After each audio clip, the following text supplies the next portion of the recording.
특별한 그런 연주회를 계획하고 사람들에게 광고를 했습니다. 내가 가지고 있는 바이올린 중에 가장 비싼 바이올린을 가지고 이번 연주를 하겠습니다. 광고를 했더니 그 당시에 이 영국에서 가장 탁월한 연주자로 소문이 나 있었기 때문에 저 사람이 가장 비싼 바이올린이 무엇인지도 궁금했고, 그런 바이올린으로 연주하는 연주가 얼마나 은혜스러울까. 그래가지고 많은 사람들이 그 연주회에 참여했습니다. 어제 우리 한진만 지휘자님 그 공연하는데 우리 청년들을 데리고 갔다 왔거든요. 오랜만에 오페라를 들으니까요 굉장히 새롭더라고요. 친절하게 그 가사도 다 번역해서 띄워주고 그래가지고 참 은혜로운 시간이었어요. 이 연주자의 특별한 연주에 많은 사람들이 관심을 갖고 참여하게 되었어요. 드디어 그날이 왔습니다. 이 연주자가 바이올린을 들고 나와서 한 두세 곡 연주를 쫙 했어요. 많은 사람들이 감동을 받았습니다. 우레와 같은 박수를 막 보냈어요. 근데 갑자기 이 연주자가요, 자기가 연주하던 바이올린을 바닥에 집어 던지더니 발로 막 밟기 시작하는 거예요. 막 밟기 시작하는. 그러니까 사람들이 경악을 하지 않겠습니까? 아니, 여러분 바이올린이 비싼 건요 억대 갑니다. 저도 딱 한 번 봤거든요. 전에 그걸 이제 임대하는 사업을 하는 그 교회 청년이 있어가지고요. 열어서 딱 보여주더니 이게 1억 2천만 원짜리입니다. 보여주더라고요. 만지지도 못하고 그냥 싹 보고 말았어요. 그러니까 억대 가는 바이올린, 뭐 스트라디바리 같은 그런 그 아주 유명한 그런 악기들은요 상당히 비싸거든요. 그러니까 사람들이요 경악을 금치 못했어요. 왜 저렇게 엽기적인 행동을 하나? 근데 갑자기 이 사람이 무대 뒤로 들어가더니 새로운 악기를 가지고 나온 거예요. 사회자가 그렇게 이야기를 했습니다. 여러분 안심하세요. 방금 전에 연주하고 부신 악기는 37,000원짜리 가장 싸구려 악기입니다. 지금부터 연주할 악기가 가장 최고가의 바이올린입니다. 그랬더니 사람들이 막 박수를 쳤어요. 그리고는 그 악기를 가지고 열심히 이 연주자가 연주를 했는데, 돌아가면서 많은 사람들이 이구동성으로 하는 이야기가, 후에 한 연주도 참 은혜스러웠지만 37,000원짜리 싸구려 악기를 가지고 연주한 것과 별 차이를 느끼지 못했다. 여러분, 이런 엽기적인 이 연주회를 통해서 이 바이올린 연주자가 그 당시에 참여했던 청중들에게 던지고자 했던 메시지는 바로 이것이었습니다. 위대한 음악가가 위대한 음악을 만드는 것이지 결코 위대한 그 비싼 악기가 위대한 연주를 만드는 건 아니다. 동의하십니까? 누가 연주를 하느냐가 중요한 거죠. 악기에 비싸고 싸고는 그렇게 큰 문제가 아니더라는 말이에요. 자, 오늘 이 이야기를 제가 왜 시작했냐면 예수님도 동일한 철학을 갖고 계셨던 분이기 때문입니다. 자, 예수님이 이 땅에 오셔서 가장 먼저 공생애를 시작하시면서 하신 일이 뭐였냐면 제자들을 부르시는 일이었습니다. 왜냐하면 이 땅을 구원하는 이 중요한 사역을 감당하기 위해서는 유일하게 예수님께서 선택하신 방법 중에 하나가, 오늘 왜 이러죠 오늘? 방법 중에 하나가 사람을 세우는 일이었다는 것이죠. 사람을 세우는 일이었다. 사람을 세우고 그 사람을 통해서 이 땅에 많은 사람들을 구원하게 하는 그런 방법을 가지고 예수님은 이 땅에 공생의 3년을 살아오셨어요. 그런데 여러분 잘 보세요. 예수님께서 사람을 선택하는데 그 기준이 전혀 나와 있지 않아요. 여러분, 회사에서 사람을 뽑을 때에도 지원 자격이라는 게 있습니다. 적어도 학력은 어느 정도 돼야 되고 자격증은 뭐뭐뭐뭐를 갖춰야 되고 동종업 쪽에서 그래도 3년이나 5년 이상은 근무한 사람들을 우대한다. 이런 자격 요건이 있어요. 거기에 미치지 못한 사람들이 서류를 내면요 서류 심사에서 탈락합니다. 한 회사에서 사람을 뽑는 데도 이러는데, 자, 예수님께서 이 세상 만물을 구원하시기 위해서 구원 사역을 이루는데 자격이 없다니요. 근데 우리가 어슴푸레하게 예수님의 자격을 알아볼 수 있는 길은 선택된 사람의 면면을 살펴보는 방법밖에 없습니다. 자, 여러분 보세요. 예수님이 선택하셨던 사람들은 대부분 평민 그 이하였습니다. 그 당시에 사람 취급 대접받지 않았던 세리라든지 그리고 어부들이 대부분 주류를 이루었어요. 자, 여기서 우리에게 던져주는 아주 중요한 메시지는 이것입니다. 아무리 평범하고 낮고 천한 사람이라 할지라도 주님 손에 붙잡히기만 하면 비범하게 사용될 수 있다는 거예요. 마치 위대한 음악가가 37,000원 밖에 되지 않는 연습용, 그것도 가장 싸구려 바이올린을 들고 연주를 해도 멋진 연주가 나오는 것처럼 우리가 어떤 스펙을 갖고 있는지, 학력이 어떤지, 살아온 주변 환경이 어떤지, 외모가 어떤지에 대해서는 주님은 전혀 관심이 없으세요. 오히려 부족한 우리를 들어쓰셔서 더 비범하게 사용하길 원하시는 분이 바로 주님인 줄 믿습니다. 그렇게 해서 선택된 사람이 12명이죠. 12명. 자, 왜 예수님이 꼭 12명을 선택하셨을까? 자, 12라고 하는 숫자는요, 이스라엘 백성들을 상징하는 숫자입니다. 하나님께서 이스라엘 백성들을 선택하시고 그들을 12지파로 나누셨어요. 자, 예수님이 이 땅에 오셔서 제자를 선택하실 때 12명을 선택하셨어요. 그러니까 이스라엘과 굉장히 밀접한 관련이 있는 거예요. 자, 10이라는 숫자가 어디서 나왔냐면요, 방향에서 나왔어요. 수직적인 방향을 우리가 따질 때는요, 하늘, 땅, 그리고 땅 위, 이 세 방향을 나눠요. 그리고 수평적인 방향을 나눌 때는 사방이라 그러죠. 동서남북 네 방향을 가르치는 거예요. 그래서 모든 방향을 포함할 수 있는 것은 하늘과 땅 아래에 있는 이 3과 그리고 네 방향을 가르치는 4를 곱해서 3, 4, 12. 그래서 12이 완전수로 그 당시 이스라엘 백성들은 여기고 있다는 거죠. 모든 방위를 포함하는 이 10이라고 하는 숫자를 완전한 숫자로 보고 있었던 거죠. 자, 왜 예수님이 12명의 제자를 선택하셨느냐? 여기에는요, 이런 의미가 있는 거예요. 예수 믿는 사람들은 모두 부르셨다는 사실을 12명을 통해서 나타내는 거예요. 자, 12명은 완전한 숫자이기 때문에 예수 믿고 예수님의 자녀가 되어서 예수님의 사람으로 부르심받은 모든 사람들을 통칭하는 대표적인 숫자가 12라고 하는 숫자입니다. 자, 예수님은 지금도 이 땅에 수많은 제자들을 부르고 계세요. 저와 여러분도 주님의 제자로 부르신 줄 믿습니다. 부르셨단 말이죠. 자, 그러면 왜 예수님께서 지금도 예수님의 제자들을 이 땅에서 부르고 계실까? 그 이유가 무엇일까? 부르시는 이유가 첫 번째로는 주님은 우리를 필요로 하셔서 부르셨다는 사실이에요. 자, 13절 말씀 같이 한번 읽어보도록 하겠습니다. 13절 시작. 또 산에 오르사 자기가 원하는 자들을 부르시니 나아온지라. 자, 자기가 원하는 사람들을 주님이 불렀다, 그렇게 기록하고 있잖아요. 여기에 보면요, 주님의 주권적인 선택이 드러나 있습니다. 왜 나는 부르지 않고 왜 다른 사람을 부르십니까? 이렇게 얘기할 자격이 우리에게는 없어요. 왜? 부르시면은 전적으로 주님의 마음이에요. 주님이 부르고 싶은 사람 부르시는 거예요. 부르고 싶은 사람.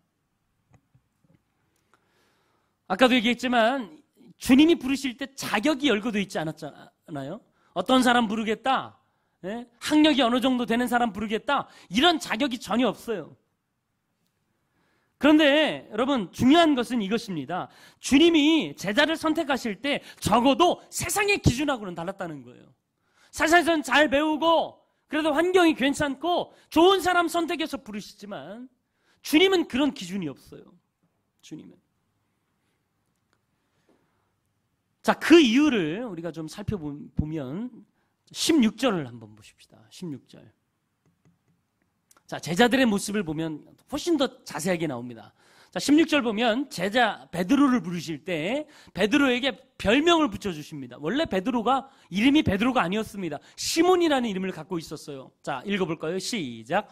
이 12를 세우셨으니 시몬에게는 베드로라는 이름을 더하셨고. 자, 시몬이라는 사람에게 예수님께서 별명을 붙여주시는데 그 별명이 뭐였냐면 베드로. 베드로라는 말의 뜻이 반석이라는 의미거든요. 자, 왜 이런 별명을 예수님이 처음 베드로를 만났을 때 붙여주셨을까? 사실 베드로를 생각해보면 반석이라고 하는 이미지는 전혀 맞지 않습니다. 급한 성격에, 다혈질에, 예? 기다릴 줄 모르고 좌충우돌하는 그런 베드로를 어떻게 반석에 비유할 수 있겠어요? 그런데도 예수님은 그를 반석으로 선포하셨고 실제로 예수님의 이 선포는 결국은 결과가 그렇게 되잖아요. 초대교회를 세우는 반석 같은 인물이 베드로 아닙니까? 처음에 만났을 때는 그러지 않았지만 예수님이 그렇게 선포하시고 예수님에게 훈련받고 예수님과 함께 하셨더니 그런 인물이 되었더라는 것이죠.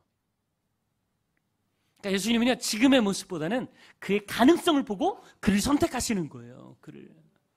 뿐만 아니죠. 17절 한번 보세요. 17절. 또 세베대의 아들 야고보와 야고보의 형제 요한이니 이 둘에게는 보아너게 곧 우레의 아들이라는 이름을 더하셨으며. 자, 예수님의 최측근이라고 할 수 있는 베드로, 야고보, 요한, 이 세 사람은요, 예수님이 어디를 가든지 늘 데리고 다녔던 사람입니다. 그 사람 중에 두 명, 야고보와 요한을 보아너게 우레의 아들이다 이렇게 평가하고 있어요. 자, 야고보와 요한의 성격을 보면요, 정말 이렇게 맞는 말이 없어요. 누가복음 9장에 보면 예수님께서 제자들과 함께 사마리아 한 마을에 들어가십니다.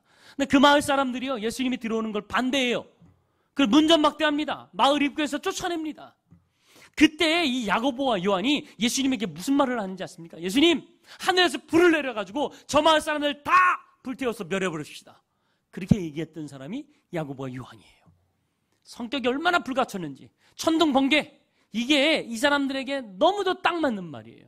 어떻게 보면 이 별명은 긍정적인 모습보다는 부정적인 모습이 훨씬 많죠. 그런데 정말 초대교회가 세워질 때 이 두 사람 때문에 교회가 얼마나 불같이 많은 사람들에게 번개 같은 모습으로 복음이 전해졌습니까? 그러니까 예수님은요, 사람들의 약점에도 불구하고 그들을 선택하셔서 오히려 그 약점이 강점이 되게 만드시는 그런 능력이 주님에게 있는 줄 믿습니다. 그러니까 예수님의 선택에는 다른 이유가 없는 거예요. 지금의 모습이 비록 부족하고 연약하다 할지라도 주님은 가능성을 보시고 미래를 보시고 그를 선택해서 세우시는 줄 믿습니다. 그것을 더 정확하게 알 수 있는 게 뭐냐면 오늘 이 12명의 제자 명단 마지막에 누구의 이름이 언급되냐면 가룟 유다의 이름이 언급됩니다. 가룟 유다. 저는 많은 이야기를 할 수 있지만 가룟 유다에 대해서 오늘 설교를 통해서 하고 싶은 이야기는 딱 한 가지예요. 가룟 유다는 자신의 약점을 극복하지 못했던 사람이었다는 것이죠. 여러분, 이 세상에 약점 없는 사람이 누가 있어요? 다 약점이 있음에도 불구하고 그 약점을 들어 쓰시는 하나님의 손에 붙들림 받으니까 위대하게 사용되는 거예요. 근데 유일하게 예수님의 제자 중에 자신의 약점을 극복하지 못했던 사람이 유다입니다. 사실 유다는 그 당시 12명의 제자 중에서 가장 탁월했던 사람입니다. 유다가 돈꾀를 맡은 사람이었잖아요. 모임에서 총무를 아무에게나 맡깁니까? 그래도 믿음직하고 돈 떼먹지 않을 사람에게 맡기잖아요. 내가 총무를 많이 맡고 있다 그러면 믿을 만한 사람인 거예요. 총무 같은 거 안 하십니까? 네. 적어도 그런 거예요. 그러니까 12명의 제자 중에 돈꾀를 맡았다는 것은 그만큼 했던 사람이라는 거죠. 뿐만 아니라 그 당시에 유다는요, 삶에 빨랐습니다. 이치에 굉장히 명석했어요. 두뇌가 뛰어났습니다. 상황 판단을 굉장히 잘했던 사람이 유다입니다. 그럼에도 불구하고 왜 유다가 이렇게 버림을 받았고 아주 나쁜 자리에 떨어졌냐면 자신의 약점을 인정하지 않고 오히려 그 약점에 발목 잡혀서 패배적인 길을 갔던 사람이 바로 유다였다는 거죠. 저는요, 베드로와 유다를 볼 때 어떻게 보면 베드로나 유다나 도찐 개찐입니다. 그게 그거예요. 예수님을 팔았든 예수님을 3번 부인하고 예수님을 저주했든 어떻게 보면 비슷한 잘못을 한 거죠. 근데 베드로와 유다의 차이점이 뭔지 아십니까? 베드로는 자신의 잘못을 깨달았을 때 납작 엎드리고 하나님 앞에 매달렸어요. 그리고 다시 그 잘못을 딛고 일어서서 하나님을 위해서 목숨까지도 거는 믿음의 사람으로 세워진 줄 믿습니다. 자신의 약점을 극복한 거죠. 근데 유다는 어때요? 자신의 실수와 약점을 용납할 수가 없었어요. 잘못을 깨닫기는 똑같이 했습니다. 자, 은30에 예수님을 팔았어요. 나중에 자신이 무엇을 했는지를 깨닫고는요, 자기가 받았던 그 돈을 가지고 가서 돈을 주었던 사람들에게 그 돈을 다시 몰랩니다. 그랬더니 나는 상관없다. 집어 던지고 가잖아요. 내가 잘못했다는 사실을 깨달았던 사람이 바로 유다예요. 그런데 그것을 끝이에요. 다시 한번 주님께 매달리고 자신의 잘못을 회개하고 주님 앞에 간구했다면 역사에 얼마나 큰 사람으로 유다가 쓰임받을 수 있었을까요? 근데 그게 없었던 거예요. 아마도 유다는 실패를 전혀 하지 않았던 사람이었던 것 같아요. 가끔 TV에 보면 성적을 비관해서 자살한 사람들의 이야기가, 학생들의 이야기가 자주 등장을 하죠. 근데 그 사람들이요, 밑바닥에서 성적이 머물러 있는 사람은 한 명도 없습니다. 예. 매일 1등 하다가 2등 됐다고 비관해서 자살하는 거예요. 뭐냐면 여러분, 우리의 약점, 실수 때문에 넘어지는 것도요, 어렸을 때부터 연습해야 됩니다. 그래야 큰 일이 일어났을 때 그것에서 낙담하지 아니하고 일어설 수 있는 훈련이 되어 있는 거예요. 근데 넘어지는 것을 한 번도 하지 않고 살아왔던 사람들은 힘든 문제를 당할 때 그 문제에서 일어서기를 참 힘들어하는 거예요. 마찬가지예요. 우리는 다 약점을 갖고 있어요. 부족한 모습이 우리에게 분명 있습니다. 그러나 그 약점에도 불구하고 주님이 나를 선택하셨다. 그 사실을 믿고 내 약점을 주님의 십자가 앞에 내려놓고 주님을 의지하며 하나님께 나아갈 때 우리를 더 탁월한 사람으로 주님이 들어서실 줄 믿습니다. 두 번째로는요, 주님은 우리와 함께 하고 싶어서 우리를 부르셨다는 거예요. 자, 14절 말씀 한번 보세요. 이에 12를 세우셨으니 이는 자기와 함께 있게 하시고 그랬어요. 자기와 함께 있게 하기 위해서 주님은 12사람을 세웠다는 것이죠.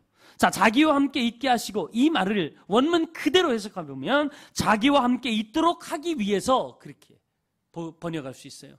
나와 함께 하게 하기 위해서, 나와 함께 있게 하기 위해서 주님은 12사람을 선택하신 줄 믿습니다.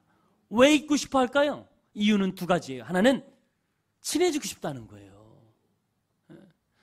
한눈에 반한 사람이 생겼습니다. 그러면 그 사람과 시간을 보내고 싶잖아요. 보고 또 보고 싶은 게 사랑하는 사람이에요. 예수님도 우리를 향해서 그런 마음을 갖고 계셨다는 거죠. 우리가 더 친해지고 싶다는 거예요. 그냥 얼굴 아는 정도가 아니라 속마음까지 털어놓고 깊은 교제를 나누는 베스트 프렌드가 되고 싶다고 주님은 우리에게 손길을 내미는 줄 믿습니다. 만왕의 왕이신 예수님께서 우리와 친해지고 싶다는데 이것만큼 감동적인 이야기가 어디 있어요? 고린도전서 1장 9절에도 보면 너희를 불러 그의 아들 예수 그리스도 우리 주와 더불어 교제하게 하시는 하나님은 미쁘시도다 그랬어요. 감히 하나님과 마주할 수 없는 우리들에게 주님은 오셔서 더 깊이 사귀고 싶다는 거예요. 이것만큼 신실한 이야기가 어디 있습니까? 또 하나는 뭐냐면 훈련하고 싶어서 우리를 부르신 거예요. 훈련하고 싶어서. 자, 여러분, 가장 중요한 훈련은요, 함께 사는 것입니다.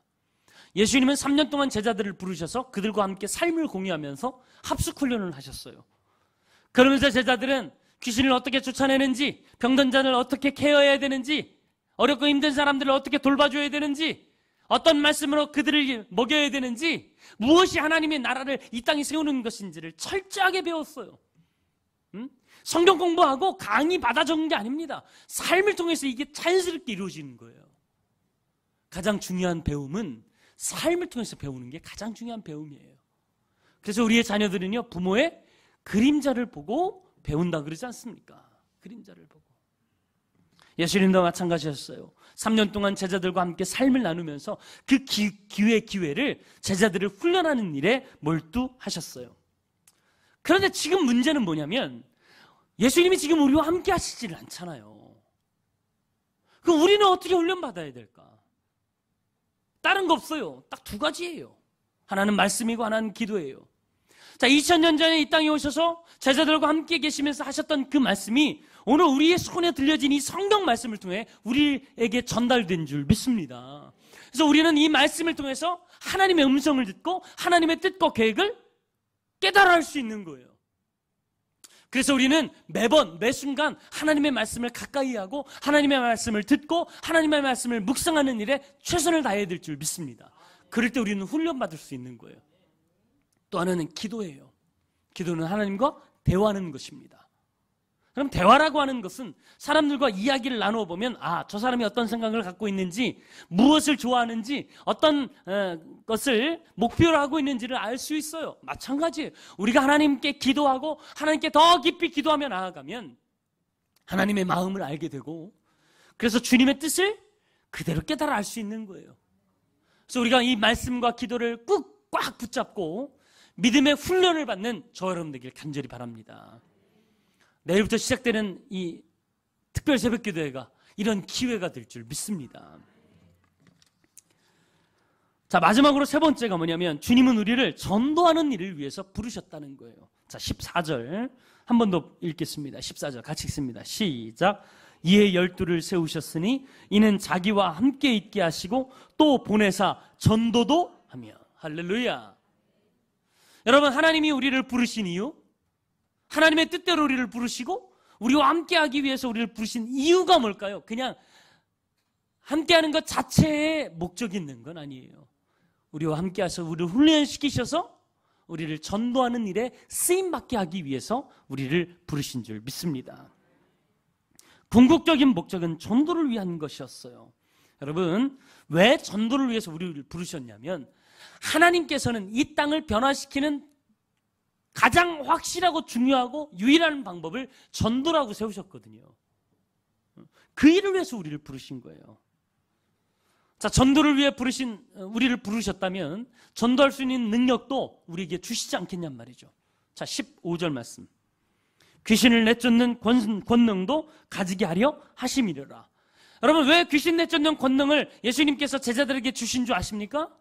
전도하는 일을 하게 하기 위해서 하나님은 권능도 주신 줄 믿습니다.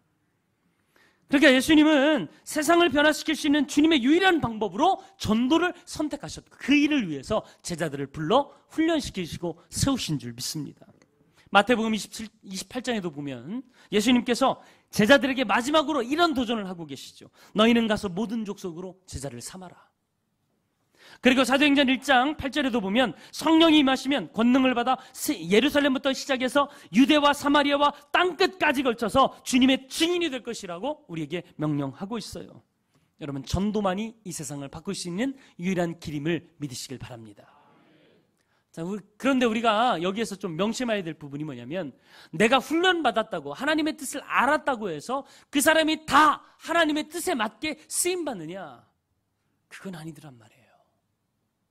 그렇게 많이 알고 많이 훈련받은 사람이 범할 수 있는 정말 쉬운 범죄의 길이 뭐냐면 비판하는 것입니다.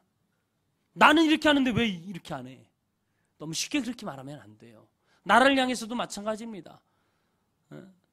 나라가 정말 망해간다. 정치인들이 뭐하고 있는 거냐? 비판의 소리를 높이는 것, 물론 그런 소리가 있어야 더 좋은 방향으로 발전합니다. 근데 우리가 아무 노력 없이 비판하는 건 문제라는 거예요. 적어도 우리가 이 나라를 위해서 뭔가를 해야 된다는 거죠. 어려울 때 도움이 되어야 되고요. 적어도 나라를 위해서 기도할 수 있는 마음이 있어야, 그래야 그제서야 그 비판이 건설적이고 아름다운 비판이 될 수 있지 않겠냐는 얘기죠. 남의 이야기에 쉽게 해서는 안 됩니다. 교회도 마찬가지예요. 우리 교회라고 다 완벽합니까? 부족한 모습이 있죠. 저도 마찬가지이고요.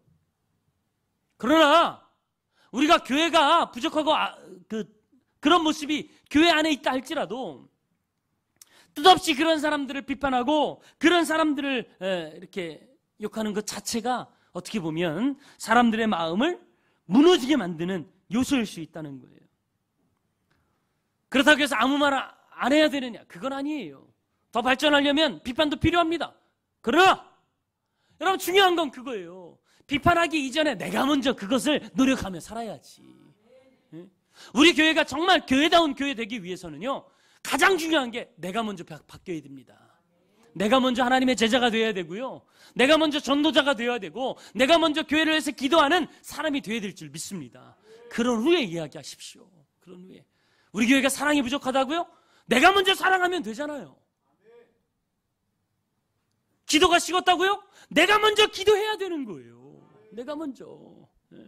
그래야 우리 교회가 건강하고 아름다운 교회가 될 수 있는 줄 믿습니다. 지금부터 나부터 이것이 변화의 핵심이에요. 핵심이에요. 2차 세계대전이 끝나고 프랑스의 스트라스부르라고 하는 지역에 한 교회에 중직들이 모여서 회의를 시작했습니다. 안건은 그거였어요. 교회 마당에 예수님 동상이 있었는데 폭격을 맞아서 두 팔이 떨어져 나간 거예요. 보기 흉측하지 않겠습니까? 예수님이 두 팔이 없다는 사실이. 그래서 사람들이 회의하기 시작했어요. 어떻게 할까? 보수를 할까 아니면 새로 세울까? 옥신각신했어요. 전쟁 끝이니까 뭐 돈이 얼마나 있겠어요. 힘든 상황이니까 그냥 보수라도 하자. 아니다, 어떻게 해? 예수님 팔 떨어진 동상을 고치는 것으로 만족하겠느냐? 새로 세우자. 그러다가 한 사람이 새로운 제안을 하나 했어요. 그게 뭐냐면 그러지 말고 폭격에 맞아서 두 팔이 없어진 예수님의 동상을 그대로 둡시다. 그리고 그 밑에 우리 후손들을 위해서 이렇게 적어놓읍시다. 그게 뭐였냐면 예수님은 당신과 나의 팔을 필요로 하십니다. 예수님 팔이 없다면 우리가 예수님 팔 되면 되지 않겠느냐. 그런 의미로 그렇게 문구를 적기로 결론을 내고 그 밑에다 그렇게 적어놨대요. 예수님은 당신과 나의 팔을 필요로 하십니다. 주님은요, 우리를 통해서 일하기를 원하세요. 그래서 여러분과 저를 부르신 줄 믿습니다. 여러분, 예수님이 우리 없으면 일을 못하니까 우리를 부르셨을까요? 아니에요. 말씀 한마디만으로도 이 세상을 창조하실 수 있는 분이 바로 하나님이신 줄 믿습니다. 그런데 왜 굳이 우리를 선택하셔서 우리를 제자로 부르시냐고요. 우리 없어도 다 이 세상은요 하나님 뜻대로 갈 수 있어요. 근데 굳이 우리를 부르신 이유는 우리에게 기회를 주시기 위해서예요. 기회를 주시기 위해서예요. 그리고 마지막 때에 하나님 앞에 우리가 섰을 때 상받을 이유로 우리에게 상받을 이유를 주시기 위해서. 그래도 네가 제자로 이렇게 일했으니까 너 이런 상 받아. 그러려고 우리를 세우신 줄 믿습니다. 근데 우리는 어때요?